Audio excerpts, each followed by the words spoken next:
우리는 어떤 은사를 주고 어떤 능력을 받았다고 할 때 병 고쳤어요.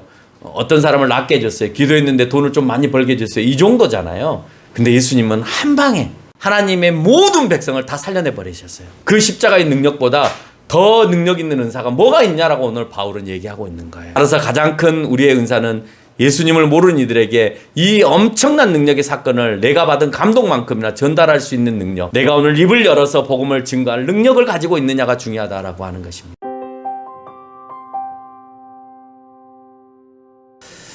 고린도전서를 읽어보면 당시에 초대교회에도 지금의 교회와 비슷한 이런 문제들이 있었구나. 초대교회로 돌아가자고 할 때 과연 이런 교회로 돌아가는 것이 맞는 거냐라는 질문을 우리가 다시 한번 또 해볼 수도 있을 것입니다.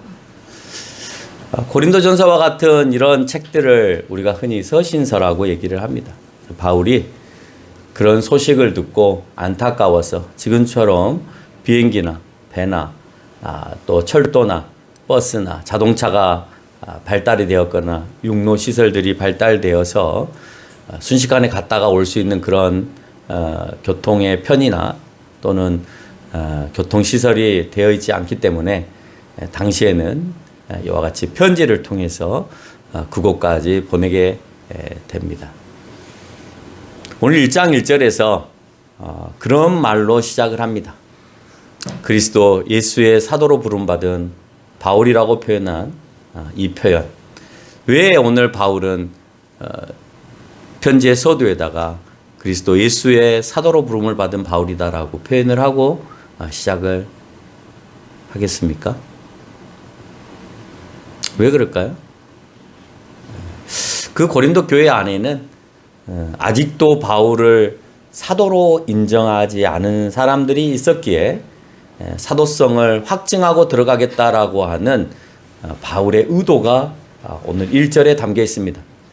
그 내용을 우리가 오늘 성경 안에서도 발견할 수 있는데 고린도 교회의 모습을 보니까 12절에서 아볼로에게 나는 게바에게 나는 그리스도에게 속한 자라라고 이렇게 표현하면서 누구는 누구에게 누구는 누구에게 그 말은 바울에게 속한 자가 아닌 사람도 있다라고 하는 것이죠. 그러면 바울에게 속하지 않은 게바나 이 아볼로파들은 공격을 할 거 아니에요. 걔가 사도니? 네.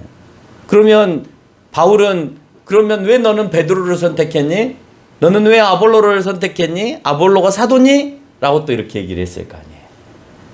그래서 그런 논쟁 가운데 존재하고 있는 것을 우리가 볼 때에 바울은 확고하게 사도성을 입증하고 들어가야 되겠다라는 생각에 서두에서 탁 도장을 찍고 나는 사도다 라고 얘기를 하고 가고 있다는 겁니다. 1절에서 말하고 있는 것 가운데 하나가 또 있습니다. 하나님의 뜻이라고 할 때 그 뜻. 하나님의 뜻을 따라서 나는 사도의 부름을 받았다. 여러분 사도가 하는 일이 뭐예요? 복음을 전하는 거예요. 그러면 오늘 하나님의 뜻은 뭘까요? 복음 전하는 거예요. 오늘 사도 바울이 내가 복음 전하는 사도로 역할을 받았다라고 얘기를 하는데 그 말은 나만 하나님의 뜻을 받은 것이 아니라 하나님의 뜻은 내가 사도로 부름을 받아 복음을 전하는 거고 때로는 너희들은 집사로 부름을 받아서 너희는 교사로 부름을 받아서 복음을 전하는 거예요. 그래서 그 뜻은 어느 때든지 예수 그리스도의 복음을 증거하면서 교회를 세워가는 것 외에 하나님의 뜻은 아무것도 없어요. 여러분이 잘된 것, 여러분이 부귀영화를 누리는 것, 내가 하나님의 뜻대로 뭐가 되겠다. 여러분 그 뜻대로 되겠다라는 말 안에 내가 복음을 전하고 하나님의 교회를 세우는 참 교회를 세워가는 것이라면 오케이, 그 뜻은 하나님의 뜻이 될 수 있어요. 근데 그것을 멈칫하고 내가 원하는 세상에서 내가 바라는 것을 향하여 열심히 가면서 그 가운데 내가 복음을 전하고 하나님이 주시면 그 가운데 교회도 세우겠다라고 하는 것은 주객이 전도가 된 거예요. 똑같은 말인 것 같은데 그런 거죠. 내가 없어도 하나님께 11조를 드리는 것과 하나님 1,000만 원 주시면 제가 100만 원 11조 하겠다는 말은 그건 거꾸로 된 거죠. 안 주셔도 내가 가지고 있는 것을 아껴서 하나님께 드리는 그 정성을 하나님이 보시겠다는 것이지, 하나님 주시면 내가 낼게요, 이런 식의 기도나 하나님께 바람이 있다는 것은 그건 하나님의 뜻이 아니라 누구의 뜻이에요? 내 뜻이에요. 내 뜻. 네. 그래서 하나님의 뜻은 무엇을 하든지 간에 네가 복음을 증거하느냐, 무엇을 하든지 네가 그걸 교회를 위해서 쓰느냐라고 하는 것이 하나님의 뜻이다라고 하는 거예요. 결국 바울은 이 뜻이 무너지지 않게 하기 위해서 편지를 보내는 겁니다.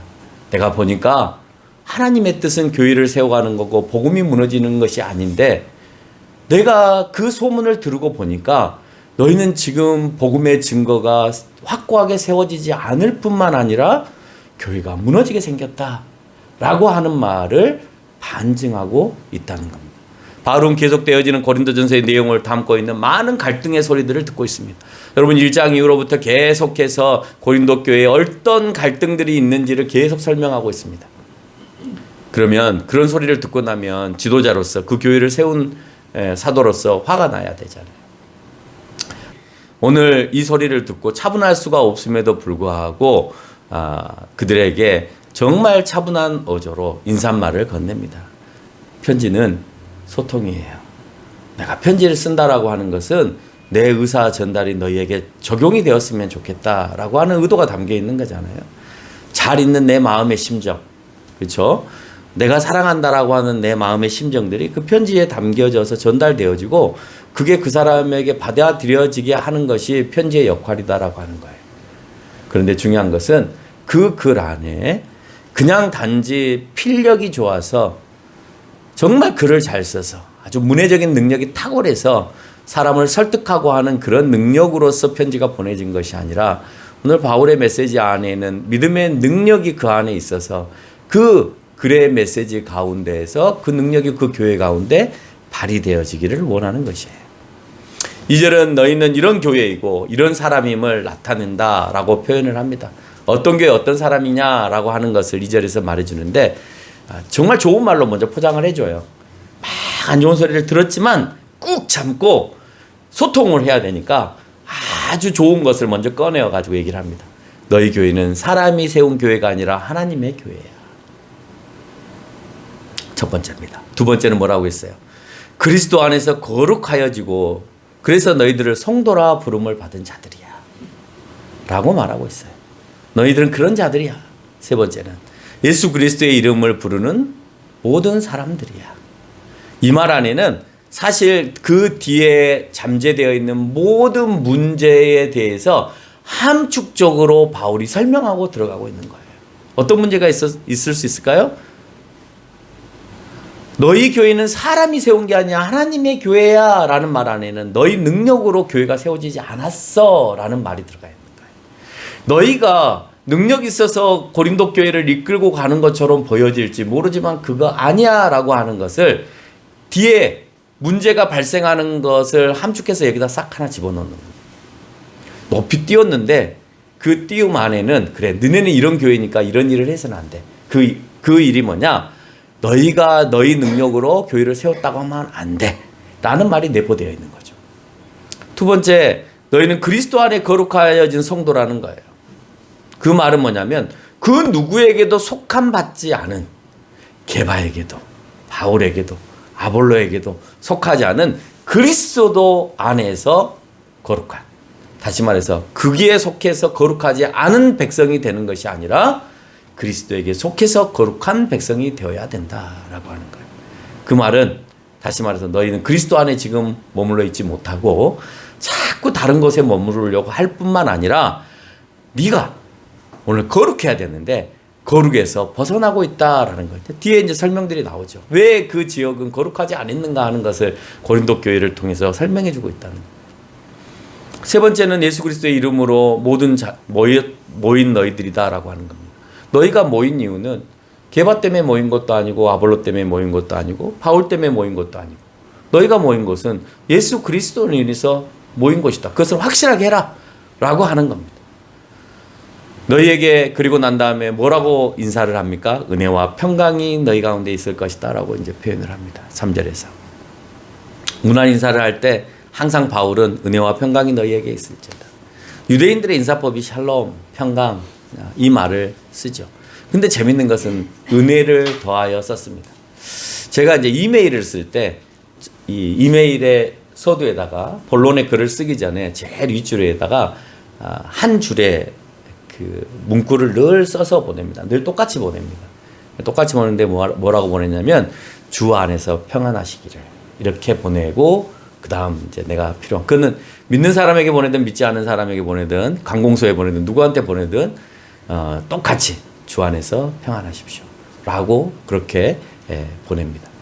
뭐 받고 기분 나쁜 사람도 있을지 모르겠지만 나의 정체성을 정확하게 해서 그렇게 글을 보냅니다. 오늘 바울은 은혜와 평강이라고 했는데 이것도 그 안에서 일어나고 있는 많은 문제들에 대하여서 그 메시지가 내포되어 있는 거예요. 7절에서 말하고 있는 고린도 교회가 가지고 있는 부족함이 없는 은사가 은혜로 주어졌음에 대해서 얘기하고 싶은 거예요. 너희 안에 은혜가 있지 않니? 너희에게 주신 그 은혜라는 말은 은혜는 거저 받은 선물의 뜻을 가지고 있는데 너희가 너무 은사 자랑을 한다는 거예요. 주셨는데 어떻게 자랑이 될 수 있어요? 내가 노력으로 얻어진 것이 아니라 하나님께서 주셨다고 생각하는데 내가 어떻게 자랑이 될 수가 있어요? 그래서 믿는 사람과 믿지 않은 사람의 차이점은 아무리 공부를 잘해도 내가 노력해서 공부했습니다로 표현하는 것이 아니라 하나님이 주신 지혜의 능력으로 제가 잘할 수 있었습니다로 표현하는 거죠. 어떤 사람은 공부를 열심히 했는데도 그 능력이 발휘가 되지 않는 사람이 있는가 하면 조금만 해도 발휘가 되는 사람이 있어요. 오늘 내가 열심히 해서 서울대를 간 것처럼 보여질 수도 있지만 하나님을 믿는 자는 하나님 안에서 내가 지혜와 지식을 얻었기 때문에 내가 먼저 받은 그 은혜에 대해서 감사하고 주신 은사를 최대한 잘 사용해야 되는 거죠. 11절 이하에서도 등장하지만 너희의 분쟁과 그로 인한 과열된 갈등에 대해서 평강과 연결시키고자 하는 의도가 담겨 있다는 거예요. 너희에게 분쟁이 있다. 너희 가운데에서 정말 그 안에서 일어나고 있는 다양한 분쟁거리들이 있는데 그 분쟁하지 말아라 라는 의도에서 평강할지어다 라고 표현하고 있다는 거예요. 그래서 은혜와 평강이 너희에게 있을지어다 라고 문안 인사를 드리고 가는데 그 문안 인사가 뒤에 나오는 그 은사 주심에 대해서 이해하지 못하고 평강 주심에 대하여서 이해 못하는 그들을 향하여서 선포하고 있다는 겁니다. 바울은 이런 소식을 듣고 하나님께서 주신 은혜와 평강이 있어야 할 교회가 그렇지 않음을 인사말로 전달하고 있습니다. 난 여러분에게 편지를 보낸다면 어떤 감사의 문안을 드려야 할까 고민을 해봤어요. 문제점이 산적에 있다고 하더라도 우리 교회 안에 문제점이 산적에 있고 나는 그 안에서 어떤 장점을 그 교회에서 찾아서 편지에 전반적으로 그것을 잘 함축해서 몇 단어를 통하여서 거기에 담겨져 있는 의도대로 내가 메시지를 보낼 수 있을까 하는 생각을 해보게 됩니다. 바울은 고린도 교회에 하나님께서 주신 은혜로 감사했습니다. 난 여러분들이 무엇으로 항상 감사해야 할까를 생각해 봅니다. 여러분은 무엇으로? 여러분의 무엇으로 나는 하나님께 감사할까? 우리에게는 무엇이 있습니까? 라고 하나님께 물어보는 거죠. 고린도 교회는 하나님께서 항상 주신 그 은혜와 그 은사들, 그들이 가지고 있는 그 능력들, 그것으로 인하여서 먼저 감사를 드렸다는 거예요. 그럼 우리에게는 어떤 그런 넘치는 은혜와 은사가 있었을까? 생각해 보니까 적어도 우리에게는 복음의 열정을 가지고 있는 몇몇 분들이 있더라는 거예요. 복음의 열정을 가지고 있는. 그래서 이 길이 내 길이다라고 생각하여서 앞뒤를 가리지 아니하고 정말 복음의 열정으로 뛰어드는 그런 열정을 가진 이들로 인해서 이 교회뿐만 아니라 여기를 통해서 또다시 확장되어져 가는 여러분의 사역 가운데 또 다른 역사가 일어날 거라고 하는 생각을 하게 되는 거죠. 그 복음의 열정. 이 감사를 놓쳐버린다면 여러분이 가지고 있는 그 복음의 열정에 대한 감사를 놓친다면 고린도 교인들이 그렇게 한 것처럼 우리 역시 다른 것에 더 큰 관심과 욕심을 갖게 될 수밖에 없다는 거예요. 따라서 우리는 복음의 열정을 두고 눈을 뜨면 항상 감사해야 될 기도의 이유가 생기게 되죠. 그런데 복음의 열정에 내가 온몸을 헌신하고 거기에 쏟아붓지 못하면 나는 무엇에 관심을 갖게 되어지느냐? 욕심과 꿈에 관심을 갖고 쫓아갈 수밖에 없다. 그래서 그곳에서 내가 낭망하고 실망하고 하나님께 감사마저도 떨어져 버리는 그런 삶으로 우리는 추락해 버릴 수밖에 없다는 거예요. 그래서 여러분에게 복음의 열정을 주는 것에 대해서 매일같이 쉬지 않고 감사하며 살아가세요. 그거 식는 순간 여러분 나락으로 떨어지는 일밖에는 안 남아 있어요.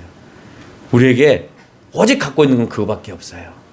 그걸 안 갖고 계시는 분들은 지금 너무 힘드실 거고, 그걸 그나마 갖고 계시는 분들은 거기에 기대어서 지금 힘이 되어서 살아가고 있는 것 같아요. 우리 교회를 둘러보니까 그렇습니다. 그럼 그들은 어떤 은사적 은혜를 하나님께 받았을까라고 하는 거예요. 5절에서 말하고 있는 대로 언변과 모든 지식에 풍족하였다라고 되어 있습니다.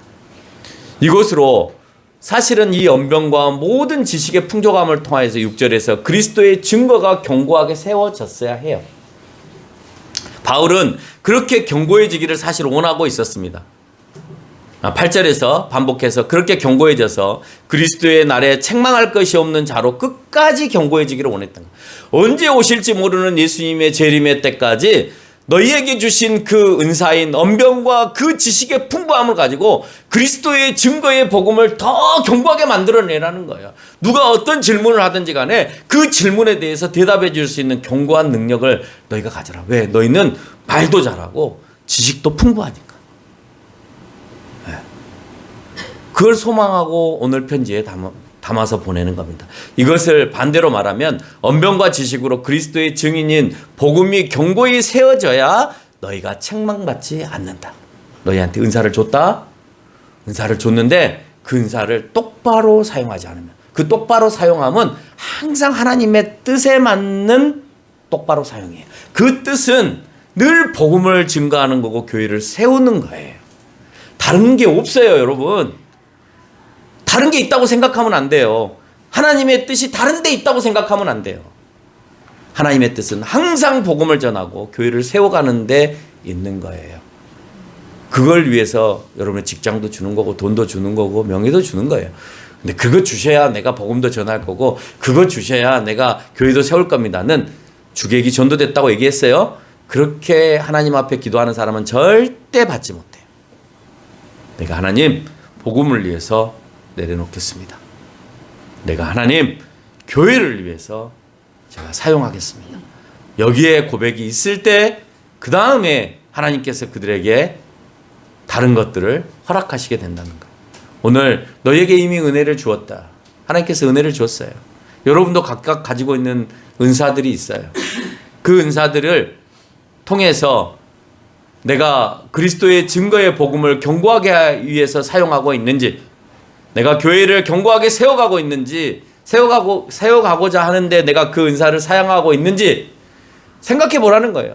안 하면 내가 준 것이 있는데 너희가 안 했으니까 결국 책망받을 수밖에 없는 거예요. 여러분이 은사 자랑하지 마세요. 은사가 많으면 많을수록 그것을 통해서 복음을 증거해야 될 일들이 여러분에게 많아지는 거예요. 은사가 많으니까, 능력이 많으니까 좋은 것처럼 보여지지만요, 하나님은 그것이 너희에게 막 사용되어져서 너희의 부나 너희가 하고 싶은 것을 누리게 해서 주는 것이 아니라 결국 하나님을 위해서 썼느냐 쓰지 않았느냐를 묻는 겁니다.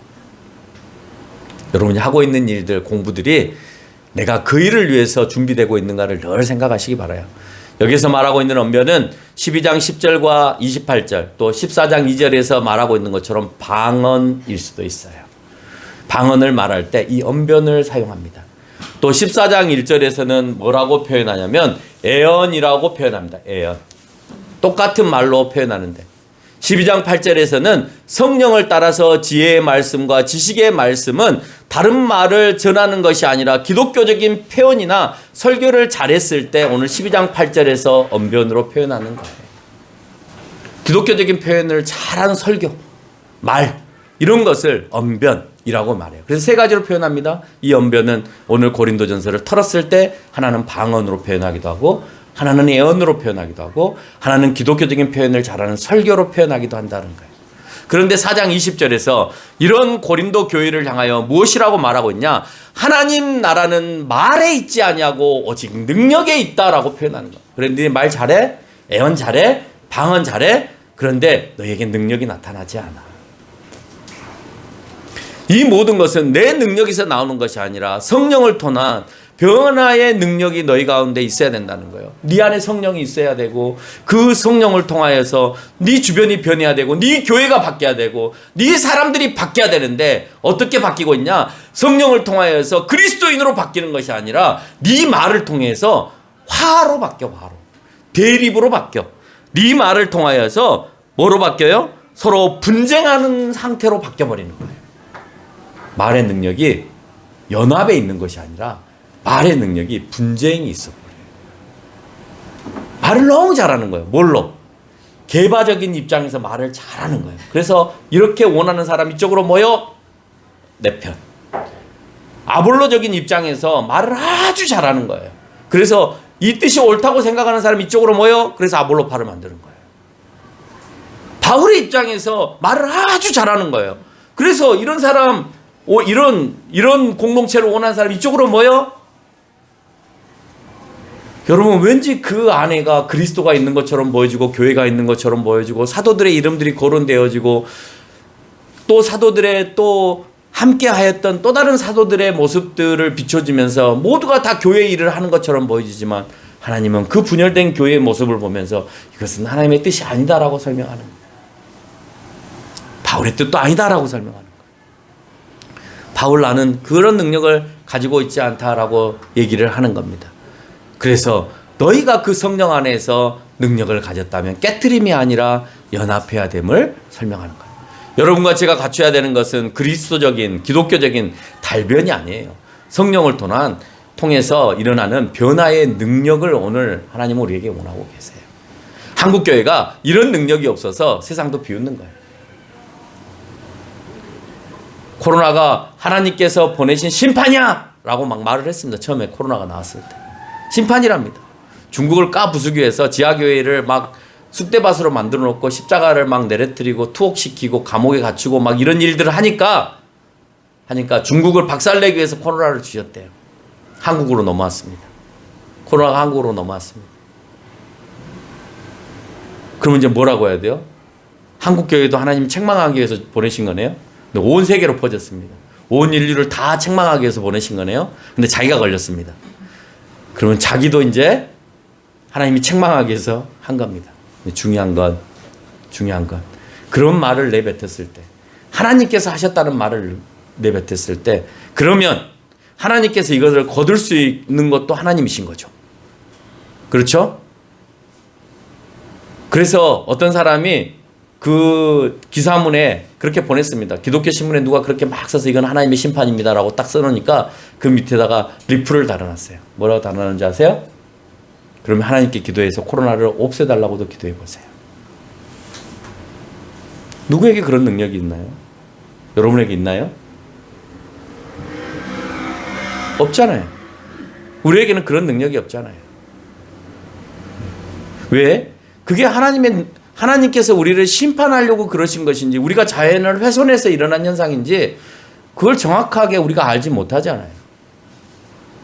어떻게 알아요? 하나님이 그렇게 하셨다면 정말 선지자들처럼 기도해서 물러나게도 할 수 있는 거잖아요.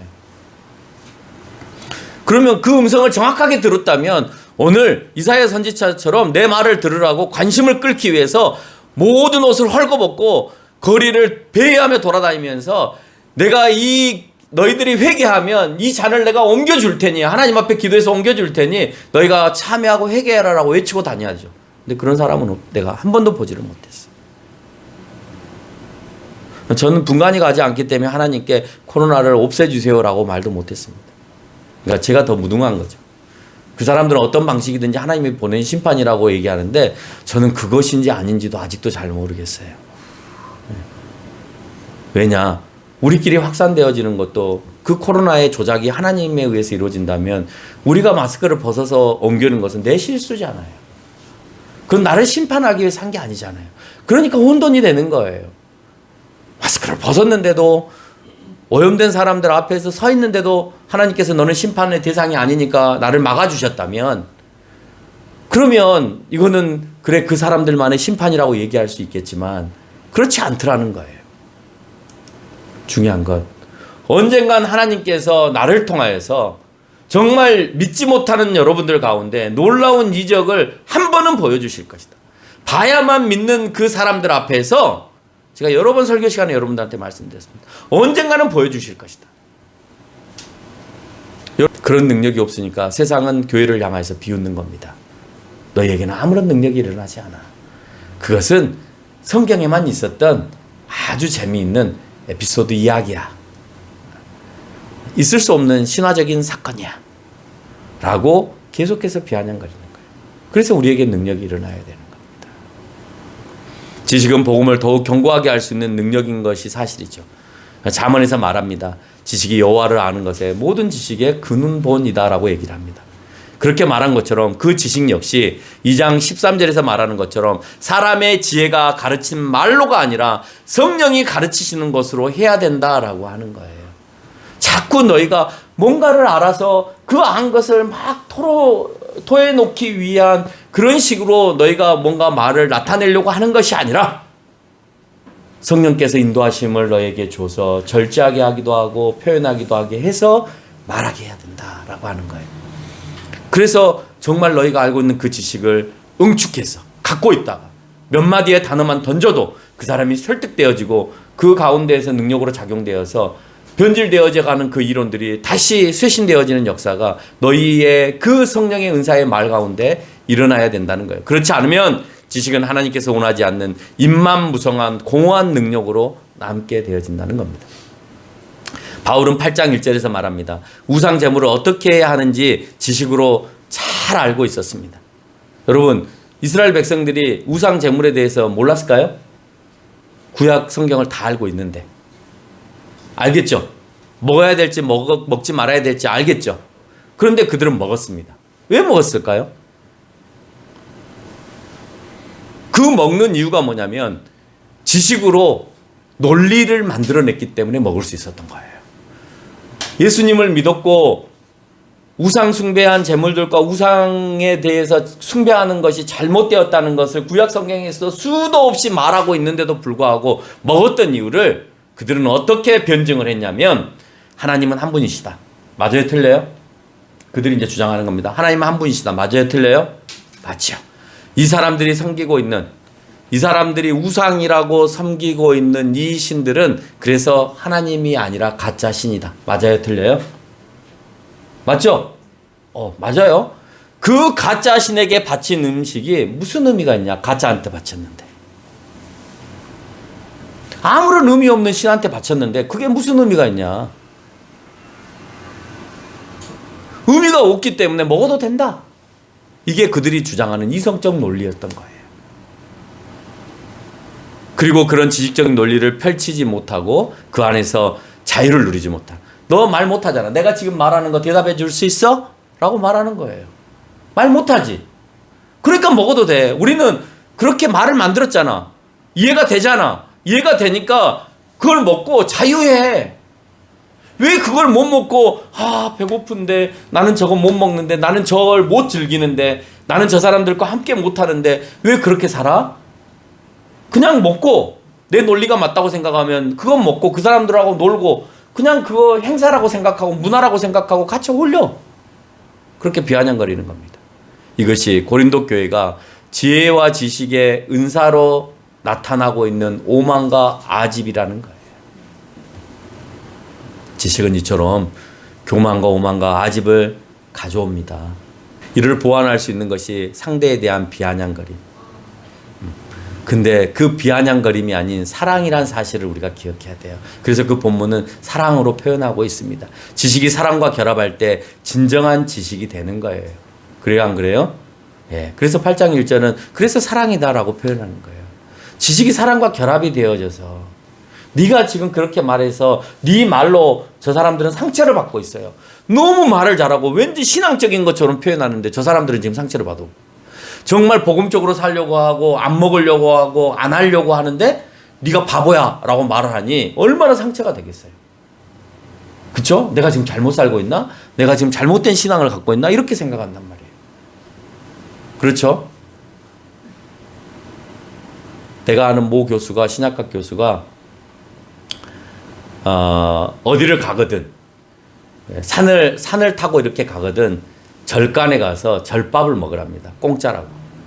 많이 줘야 소에게 몇천 원만 내면 뭐 그걸 뭐 공양미 아니면 뭐 그런 거 비슷한 거 그런 것만 내면 그냥 먹을 수 있대요.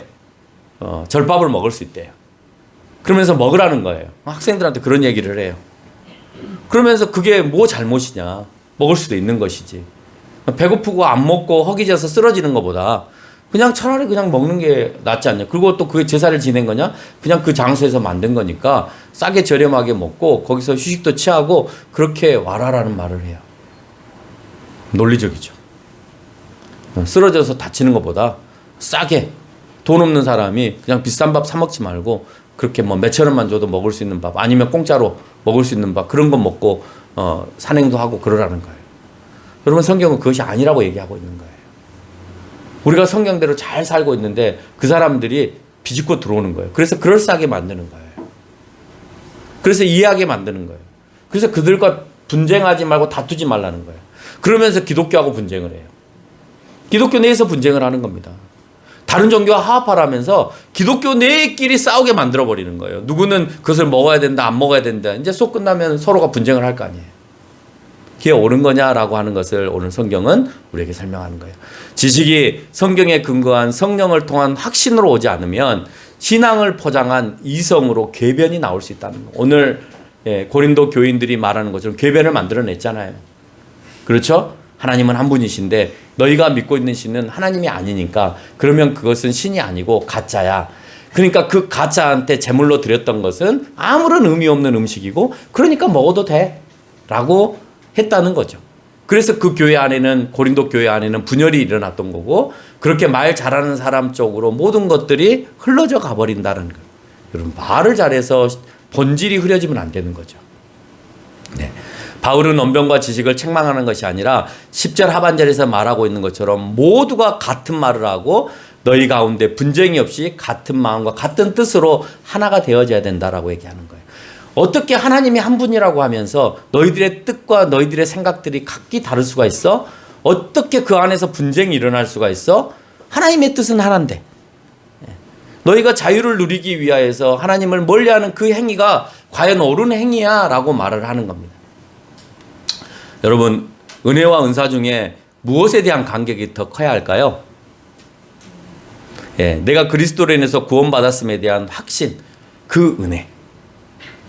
여러분 그게 은혜잖아요. 그렇죠? 나에게 구원을 주심에 대한 그 은혜가 나에게 커야 되는데 내가 잘하고 있는 은사에 대한 것을 더 자랑하고 있는 우리의 모습이 된다는 거예요. 무엇에 감격해야 되느냐? 내가 구원받음에 대해서 감격하고 살아가야 되는데 그거는 별로 안 중요한 것 같아. 내가 가지고 있는 능력, 말 잘하는 거, 지식 아니면 기술 막 이런 것들이 내 자랑거리가 되는 거예요. 그래서 더 자랑해야 되는 은혜가 이 은사 밑에 깔려서 빛을 보지 못하는 거예요. 우리의 모습들이 그렇습니다. 그래서 그리스도로 인해서 구원받은 은혜를 효과적으로 전달하기 위해서 각 개인의 삶을 통해서 나타나는 것이 바로 은사인 거예요. 그렇죠? 여러분이 가지고 있는 은사는 그 은혜를 잘 나타내기 위해서 하나님께서 주시는 것이지 자랑하라고 주신 것이 아니라는 거예요. 그 은사는 결국 고린도 교회에서 수도 없이 많이 반복되고 있는 교회의 덕을 세우기 위함이지 자랑이 되어서는 안 된다라는 것이고 그 자랑을 멈춰라 라고 얘기를 하는 것입니다. 그런데 우리는 은사보다도 더 큰 은혜가 식어져 가는 것에 안타까워해야 된다라고 하는 거예요. 여러분 그 구원의 감동, 구원의 감격에 늘 내가 노출되어 있어야 되는데 어느 순간 그 구원의 감동이 내가 식어져 버렸어요. 그러니 이제 뭐가 드러나야 되냐? 내가 잘하는 것이 자꾸 드러나야 되는 거예요. 다른 사람이 가지고 있는 은사가 나에게 없음에 대해서 속상할 것이 아니에요. 여러분 그건 별로 의미가 없어. 누구의 은사를 보려고 하지 마시고 저 사람이 가지고 있는 저 은사 나도 갖고 싶어요. 거기에 여러분이 눈여겨보려고 하지 말고 나의 은혜를 볼 수 있는 하나님께서 나에게 구원의 은혜를 주신 그 값진 것에 내가 눈을 돌릴 수 있는 그런 시각이 있어야 된다는 거예요. 오늘 본문 12절에서 첫 번째 갈등인 당파에 대한 얘기를 하고 있습니다. 소도에서 말을 많이 했기 때문에 제가 언급은 하지 않겠습니다. 아볼로파, 바울파, 게바파, 예수에게 속한 자들이라고 얘기를 쭉 합니다. 그러면서 그들에게 속했다라고 하는 것을 뭐로 연결을 시키냐면 13절 이후에서 보니까 세례 때문인 것으로 알 수가 있어요. 누구에게 세례를 받았느냐? 이게 굉장히 중요한 거예요. 왜 그런지 아세요? 왜 세례를 받는 것이 중요했냐면 아볼로라고 주장하는 이 사람들이 주장하는 근거는 뭐냐면 아볼로가 세례 요한으로부터 세례를 받은 것으로 되어 있어요. 그러니 세례 요한으로부터 예수님도 세례 요한으로부터 세례를 받았으니 이 세례에 대한 권위가 세례 요한이 제일로 크다. 이제 이런 주장들을 하는 겁니다. 그렇죠? 그래서 나는 세례 요한으로부터 세례를 받은 아볼로에게 세례를 받았으니 세례의 정통성을 가지고 있는 무리야 라고 말하는 것입니다. 그리고 아볼로는 굉장히 말을 잘했던 사람이고 바울과 다르게 단독적으로 선교를 했던 사람이에요. 그러니까 바울이 와서 도와라 같이 하자 할 때 아니 나는 단독적으로 가서 선교를 할게 라고 얘기를 한 겁니다. 그래서 아볼로를 통하여서 모인 무리가 따로 있었고 바울을 통해서 모인 무리들이 따로 있었어요. 그러니까 누가 잘났다라고 하는 주장들을 막 하고 싶은 거예요. 이 사람들이 연합이 됐으면 그런 말을 하지 않을 텐데 고린도 안에 이 아볼로가 사역했던 무리들의 사람들과 바울이 세웠던 교회를 중심으로 해서 모였던 사람들이 서로가 나뉘어져 있는 것을 알 수가 있는 것이죠. 근데 오늘 바울은 그런 말을 합니다. 고린도전서 3장 6절에서 보니까 나는 심었고 아볼로는 물을 주었다라고 표현하고 있어요. 아볼로가 얼마나 설득력의 말을 잘했으면 그 설교를 듣고 난 막 자라나는 거예요. 나는 복음에 씨를 뿌려놨는데 아볼로가 다니면서 메시지를 던지니까 막 쑥쑥 자라는 그런 능력을 가지고 있었던 겁니다. 그래서 큰 영향력을 미쳤던 것이 사실이고 그의 언변력은 계속해서 아주 그 주변에 확산되어서 유명하게 되었다는. 게바는요, 여러분 베드로를 추정하는 게바는 베드로잖아요. 그러니까 이 베드로를 추정하는 이들이 많았는데 베드로는 성경 어디를 봐도요 고린도를 갔다라고 하는 흔적이 없어요. 그런데 어떻게 베드로를 알까요? 아직 성경이 쓰여지지도 않은 때인데 어떻게 알까요? 베드로를 추정했던 세력들이 그곳에 와서 정착을 하게 돼요. 고린도 지역에. 그리고 나서 내가 베드로의 제자들이다 라고 얘기를 하는 거예요. 근데 그게 왜 자랑이 되어지냐? 예수님의 첫째 제자였고 예수님으로부터 처음 어떻게 보면 세례를 받은 자가 될 수 있는 거죠. 그래서 예수님의 첫 제자인 우리가 바로 그 제자권의 권위를 가지고 여기에 왔다라고 하는 그 우월성을 강조하기 때문에 우리한테 세례를 받아야 우리는 예수님으로부터 직접 첫 번째로 세례를 받은 베드로의 제자들이니까 그 전통성이 우리에게 있다라고 표현을 하는 것입니다. 이런 어떤 모습이든지 간에 각 사람의 지위를 인간에게 부여하여서 리더십의 잘못된 인식들을 오늘 우상화하고 있는 것을 볼 수가 있는 거예요. 교회는 예수님의 교회여야 하는 것이지 사람의 교회가 되어서는 안 되는 것이죠. 지금도 그렇지만 간혹 어떤 사람은 유명한 목사님의 이름을 대면서 그래요. 제가 누구한테 들었는지 모르겠는데 몇몇 분들한테 들은 것 같아요. 제가요 여러 목사님이 들으면 알만한 목사님한테 세례를 받았어요. 이러는 거예요. 제가 한 분한테 들은 게 아니에요. 여러분한테 들은 것 같아요. 그리고 나서 그분이요 요단강에서 물을 떠왔다는 거예요. 요단강에서 물을 떠왔고 그 요단강의 물로 내가 세례를 받았습니다. 어쩌라고요? 그거 받았으니까 어쩌다는 거예요? 그 세례 받은 것을 그렇게 자랑하고 다녀요. 이름만 하면 알만한 목사님한테 받았다는 거예요. 그래서 그 말을 들으면서 어떤 생각을 했냐면 그래 나는 유명하지 않아. 나는 아직까지 요단강도 못 가봤어. 그래서 그곳에서 물도 못 담아온 목사야. 그리고 그 물로 세례도 못 줘봤어. 그러니 나는 형편없는 목사네. 그분에 비춰보면 이런 생각만 드는 거죠. 네.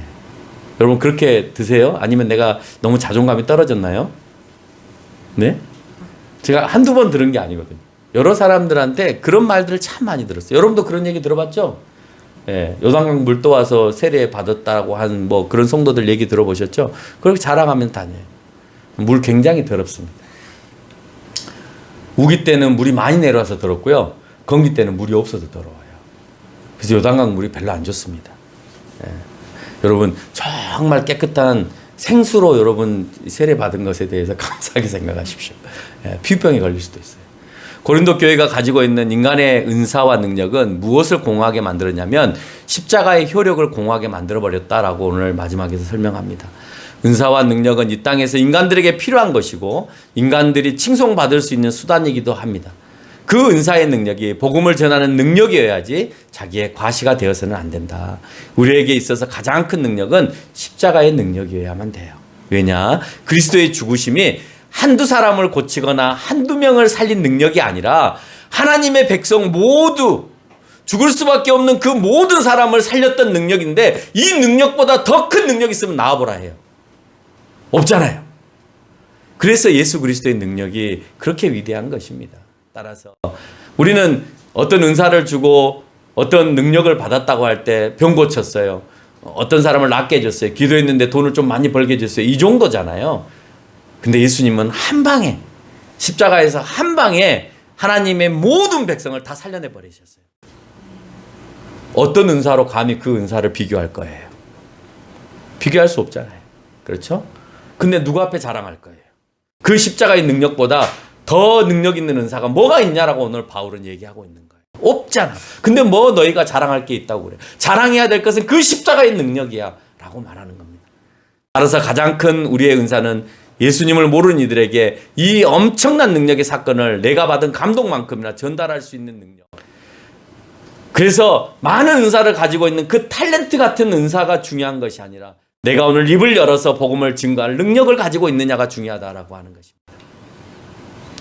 세례를 누구한테 받았느냐가 중요한 게 아니라 세례 때 성령의 임함을 받았느냐가 더 중요한 거예요. 복음의 확신과 모든 복음이 믿어지는 그 믿음이 너희 가운데 있느냐가 중요한 거예요. 네가 지식적으로 성경을 많이 알고 있느냐가 중요한 것이 아니라 그 복음이 네가 진정 믿음으로 받아들여지느냐 하는 것을 오늘 사도 바울은 설명하는 겁니다. 바울이 여기서 말하고 싶은 것, 결론을 맺겠습니다. 능력이 분열을 가져와서는 안 된다라고 하는 겁니다. 그것을 품고 사랑으로 하나가 되라라고 하는 거예요. 어떤 사람을 추앙하는 것이 그리스도를 앞설 수 없다라고 하는 거예요.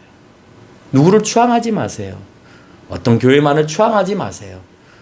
진정 복음이 살아있는 그 교회, 복음을 선포하는 그 목사의 말에 더 귀를 기울이세요.